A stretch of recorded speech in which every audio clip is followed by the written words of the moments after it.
আজি মই আপোনালোকৰ লগত হোমিওপেথিক মেটেৰেমেডিকা বা হোমিওপেথিক থেৰাপিউটিক্সত থকা এটা পলিক্ৰিষ্ট মেডিচিন নেট্ৰাম মিউৰেটিকাম বা ছ'ডিয়াম ক্লৰাইডৰ বিষয়ে বা ছ'ডিয়াম ক্লৰাইড বা নেট্ৰাম মিউৰেটিকামৰ পাৰ্চনেলিটিৰ বিষয়ে ক'বলৈ ওলাইছোঁ। এই মেডিচিনছটো সাধাৰণতে ডিপ্ৰেশ্যন ৰোগত খুব কমনলি ব্যৱহাৰ কৰা হয় আৰু যেনেকৈ তেনেকৈ আমি দিব নোৱাৰোঁ মেডিচিনছটো। পেচেণ্টজনৰ চিমটমছবিলাক specially mental symptoms natrum muriaticum বা ছ'ডিয়াম ক্লৰাইডৰ বৈশিষ্ট্যৰ লগত সামঞ্জস্য হ'ব লাগিব, তেতিয়াহে আমি মেডিচিনছটো তেওঁক প্ৰেছক্ৰাইব কৰিব পাৰোঁ। খুব চেলিব্ৰেটেড মেডিচিন হয় আৰু খুব ইউনিক পাৰ্চনেলিটি, কৈও ভাল লাগে আৰু অধ্যয়ন কৰিও ভাল লাগে মেডিচিনছটোৰ বিষয়ে। সেইকাৰণে মই আপোনালোকৰ লগত ক'ব ওলাইছোঁ। আজি কোনো বেমাৰৰ বিষয়ে তেনেকৈ নকওঁ, এই পাৰ্চনেলিটিটো অকণমান চাওকচোন কেনেকুৱা হয়। ভাল লাগে, মানে পৃথিৱীত যে বিভিন্ন ধৰণৰ মানুহ থাকে, চব মানুহৰে বৈশিষ্ট্য বেলেগ বেলেগ। মই আপোনাৰ লগত নিমিলোঁ, আপুনি মোৰ লগত নিমিলে, চব মানুহ ইউনিক হয় আৰু সকলোৰে তেনেকুৱা থিংকিং কেপাচিটি, তেওঁলোকৰ থট প্ৰচেছ, তেওঁলোকৰ বিহেভিয়াৰ, চিটুৱেশ্যন ৱাইজ তেওঁলোকে দিব পৰা ৰিয়েকশ্যন, এইবোৰ চব ইউনিক থাকে, নহয় জানো? মোৰ খোৱা লোৱাৰ মই যিটো ভাল পাওঁ বা যিটো বেয়া পাওঁ সেইটো নেক্সট মানুহজনৰ লগত নিমিলিবও পাৰে। মোৰ যিটো গৰম ঠাণ্ডা ৱেডাৰৰ লগত যেনেকৈ মই ৰিয়েক্ট কৰোঁ সেইটো মোৰ কাষতে থকা মানুহজনৰ লগত নিমিলিবও পাৰে। তো এনেকুৱা টাইপৰ বিভিন্ন ধৰণৰ এনেকুৱা বৈশিষ্ট্য প্ৰত্যেকজন মানুহৰে থাকে, যিটোৱে আমাক এজনৰ পৰা আন এজনৰ লগত পৃথক কৰিছে। চ' ইটছ ভেৰি ফেচিনেটিং একচুৱেলি। মানুহৰ মানে এই বস্তুটোৰ ভিতৰত মানে কি কি ঘটি থাকে, কেনেকুৱা টাইপৰ বস্তু থাকে, এইবোৰ মানে অধ্যয়ন কৰি, এইবোৰ ষ্টাডি কৰি, এইবোৰ মানে অলপ বিশ্লেষণ কৰি বহুত ভাল লাগে। মইতো ভাল পাওঁ এই বস্তুবোৰ কৰি, আপোনালোকেও ভাল পাব। এই কথাখিনি মই যেতিয়া আপোনালোকক এই পাৰ্চনেলিটিটোৰ বিষয়ে ক'ম, তেতিয়া আপোনালোকে শুনিলেও অলপ হ'লেও আপোনালোকে ইণ্টাৰেষ্ট পাব। চ' নেট্ৰাম মিউৰেটিকাম বা ছ'ডিয়াম ক্লৰাইডটো তাৰ কেমিকেল ফৰ্মুলা হয়। এই মেডিচিনছটো ছ'ডিয়াম ক্লৰাইডৰ পৰা আমি তৈয়াৰ কৰোঁ। হোমিওপেথিক প্ৰেক্টিছত ব্যৱহাৰ কৰা হয় বা হোমিওপেথিক থেৰাপিউটিক্সত ইউজ কৰা হয়। সাগৰত থাকে নিমখবিলাক, তো সেই নিমখ তেনেকৈ এক্সট্ৰাক্ট কৰা হয় সাগৰৰ পৰা আৰু তেনেকৈ মেডিচিনছটো প্ৰিপেয়াৰ কৰা হয়। এতিয়া নিমখ অলপমান যেতিয়া আপুনি বায়ুমণ্ডলত এনে খোলাকৈ থৈ দিয়ে, তেতিয়া আপুনি দেখিব বায়ুমণ্ডলত যিবিলাক মইশ্চাৰ থাকে সেইবোৰ সি মানে এবজৰ্ভ কৰি থাকে আৰু লাহে লাহে তেনেকৈ নিমখখিনি অলপ পানীয়া বা অলপ গলি যোৱাৰ নিচিনা হয়। তেনেকুৱা সি যিমান দেৰিলৈকে আপুনি ৰাখিব, সিমানেই সি এবজৰ্ভ কৰি থাকে। তো নেট্ৰাম মিউৰেটিকাম পাৰ্চনেলিটিবিলাক খুব ৰিটেনশ্যন কৰি থকা বিধৰ হয়, মানে তেওঁলোকৰ ইম'শ্যনছবিলাক বেলেগৰ লগত শ্বেয়াৰ কৰিব নিবিচাৰে। তেওঁলোক ক্ল'জড পাৰ্চন, ক্ল'জড মানে আপুনি তেওঁলোকৰ মনত বা তেওঁলোকৰ ভিতৰত কি চলি আছে, কি অন্তৰ্দন্ত চলি আছে, আপুনি গম নাপায়। তেওঁলোক মানে এখন ৱাল, অদৃশ্য ৱাল এখন মানে তেওঁলোকৰ মানে মনৰ পৰা আৰু সেনেকৈ তেওঁলোকে এখন ৱাল বনাই থৈ দিয়ে, যিখন ৱাল ভেদ কৰি কেনে মই বা আপুনি যোৱাটো অতি টান কাম। এই ৱালখন তেওঁলোকে এনেই নবনায়। ক'বলৈ গ'লে নেট্ৰাম মিউৰেটিকামৰ পাৰ্চনেলিটিবিলাক খুব ষ্ট্ৰং পাৰ্চনেলিটি, খুব ব্ৰাইট মাইণ্ডেড, খুব ভাইব্ৰেণ্ট, হেভি পাৰ্চনেলিটি। আপুনি কোনোবা এটা ৰুমত বহি আছে, নেট্ৰাম মিউৰেটিকামৰ কোনোবা পাৰ্চনেলিটি, কোনোবা ব্যক্তি এজন যদি সোমাই আহে, তেতিয়াহ'লে আপুনি তেওঁৰ গ্ৰেভিটিটো একনলেজ নকৰাকৈ আপুনি থাকিব নোৱাৰে। চ' হেভি পাৰ্চনেলিটি হয়। প্ৰথম অৱস্থাত তেওঁলোক অ'পেন মাইণ্ডেড থাকে। কিবা কাৰণত তেওঁলোকৰ ৰিজেকশ্যন হ'ল, কিবা কাৰণত তেওঁলোকৰ হিউমিলিয়েশ্যন হ'ল, কিবা কাৰণত তেওঁলোক ইনচাল্টেড হ'ল কোনোবা চিটুৱেশ্যনত, কোনোবা চাৰ্কামষ্টেঞ্চত, আৰু সেইবোৰ কৰিব লাগিব তেওঁলোকৰ কোনোবা ক্ল'জড মানুহে, যিবোৰ মানুহক তেওঁলোকে ট্ৰাষ্টত লৈছিল।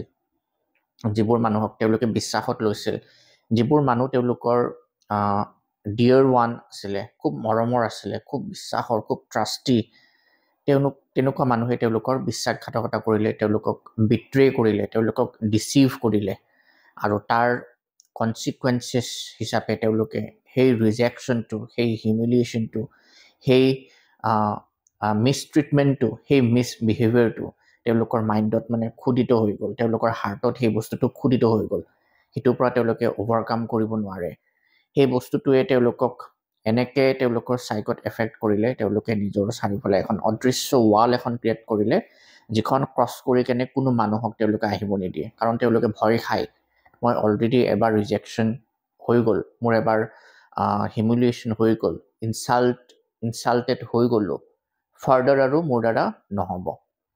নিজেও মই কাকো ইনচাল্ট নকৰোঁ, নিজেও মই কাকো হাৰ্ট নকৰোঁ, নিজেও মই কাকো মিছট্ৰিটমেণ্ট নকৰোঁ, ময়ো তেনেকুৱা নিবিচাৰোঁ বেলেগৰ পৰা।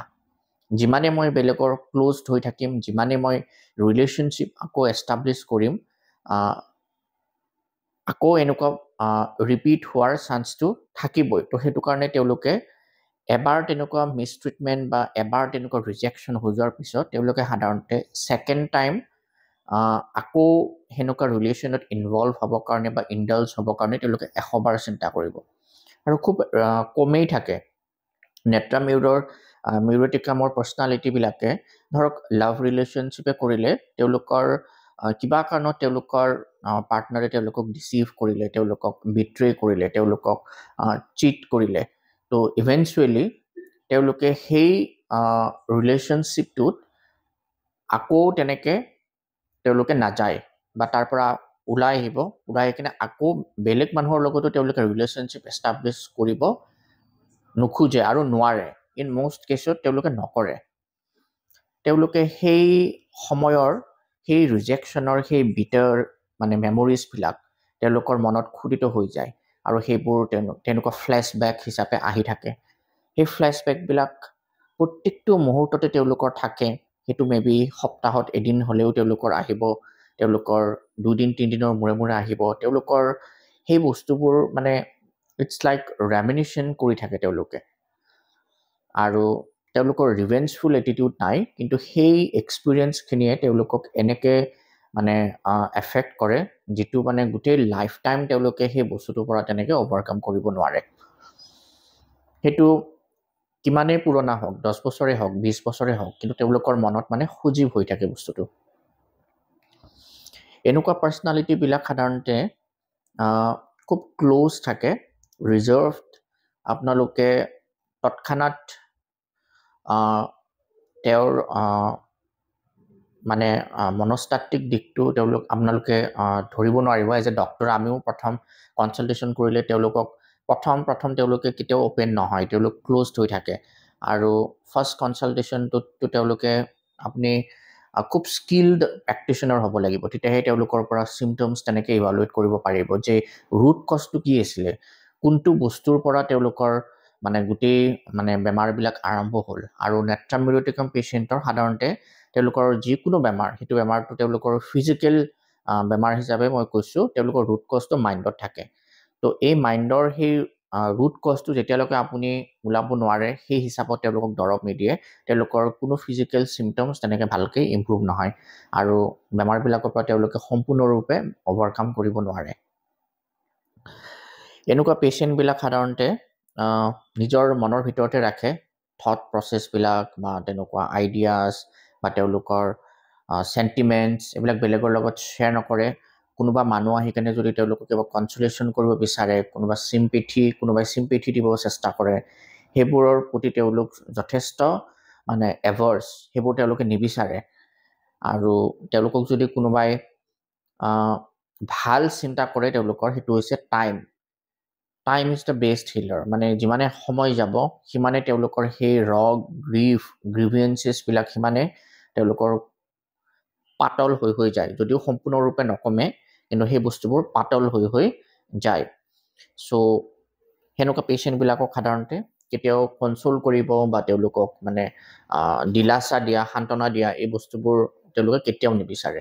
তেওঁলোক সাইলেন্ট সাফাৰাৰ হয়, সাইলেন্ট গ্ৰিফ, তেওঁলোক যিকোনো কথা ডিসকাসেস উইথ ৰিলাক্টেন্স, তেওঁলোকে নিবিচাৰে ওপেন আপ হ'ব কাৰণে, হেভি ৰিজাৰ্ভড পাৰ্সনালিটি, আৰু দে নেভাৰ ফৰগিভ, সেই এটা ইনসিডেন্ট, যিটো ইনসিডেন্টত তেওঁলোক বিট্ৰে হৈছিলে, যিটো ইনসিডেন্টত তেওঁলোকে মিস ট্ৰিটমেন্ট পাইছিলে, সেই ইনসিডেন্টটোৰ কথা তেওঁলোকে কেতিয়াও পাহৰি নাযায়, আৰু সেই মানুহজনক কেতিয়াও তেওঁলোকে ক্ষমা নকৰে, যদিও ৰিভেঞ্জফুল নহয়, কিন্তু বিটাৰ তিতা স্মৃতি এটা তেওঁলোকে মনত সদায় কঢ়িয়াই লৈ ফুৰে। Any kind of criticism, any kind of humiliation, rejection, এইবিলাকে তেওঁলোকক মানে এইবিলাকৰ পৰাই মানে সূত্ৰপাত হয় তেওঁলোকৰ মানে প্ৰব্লেমবিলাকৰ। যদিও তেওঁলোক ৰেছপন্সিবল থাকে, ধৰক কোনোবা ৱাইফক হাজবেণ্ডে চিট কৰিছে, তেওঁৰ এক্সট্ৰামেৰাইটেল এফেয়াৰ হৈছে, ৱাইফজনে গুচি আহিব, কিন্তু তেওঁৰ যদি কোনোবা চিলড্ৰেন থাকে সেই মেৰিজটোৰ পৰা, তেওঁ নিজৰ দায়িত্বখিনি কিন্তু সম্পূৰ্ণৰূপে পালন কৰিব, কিন্তু হাজবেণ্ডৰ সেই ডিচিভড, হাজবেণ্ডে দিয়া সেই বিশ্বাসঘাতকতাটো তেওঁলোকে কেতিয়াও ক্ষমা নকৰে, আৰু হাজবেণ্ডজনৰ ওচৰলৈ তেওঁলোকে তেনেকৈ গুচিও নাযায়। তেওঁলোক সদায় ইমোশ্যনেলি ডিটাচড, ইমোশ্যনেলি ডিছকানেক্টেড হৈ থাকে পৃথিৱীখনৰ লগত। আফটাৰ এনেকুৱা এটা মানে বেড ইনচিডেণ্ট এটা হোৱাৰ পিছৰ পৰা হাইলি চেনজিটিভ হয়, খুব চেনজিটিভ, তেওঁলোকে নিজেও চেনজিটিভ থাকে, আৰু বেলেগকো তেনেকৈ তেওঁলোকে হাৰ্ট কৰা তেনেকৈ কথা নকয়, নিজেও নিবিচাৰে আৰু বেলেগকো তেওঁলোকে নকয়।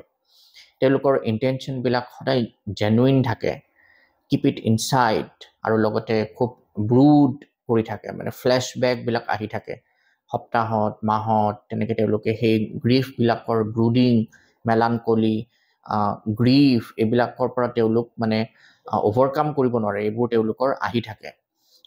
তেওঁলোকৰ ছ'চিয়েল চাৰ্কলবিলাকো লিমিটেড থাকে, খুব মানে কম ফ্ৰেণ্ড চাৰ্কল, যিহেতু তেওঁলোকে এবাৰ ৰিজেকশ্যন পাই থৈ দিয়ে, তো তেওঁলোকে তেনেকৈ ছ'চিয়েল চাৰ্কলটো তেওঁলোকে বঢ়াব ইচ্ছা নকৰে, কাৰণ যিমানে ছ'চিয়েল চাৰ্কলটো বাঢ়িব সিমানে তেওঁলোকৰ আকৌ আঘাত পোৱাৰ চান্সেছটো বাঢ়িব, কাৰণ তেওঁলোক খুব চেনজিটিভ হয়।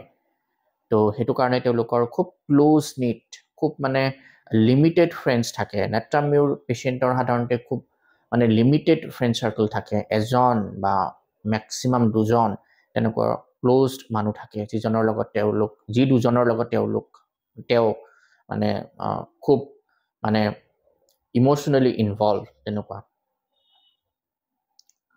তেওঁলোকে অকলশৰীয়াকৈ থাকিব বিচাৰে, desire for solitude, hate for consolation and sympathy, and time is the best Hiller.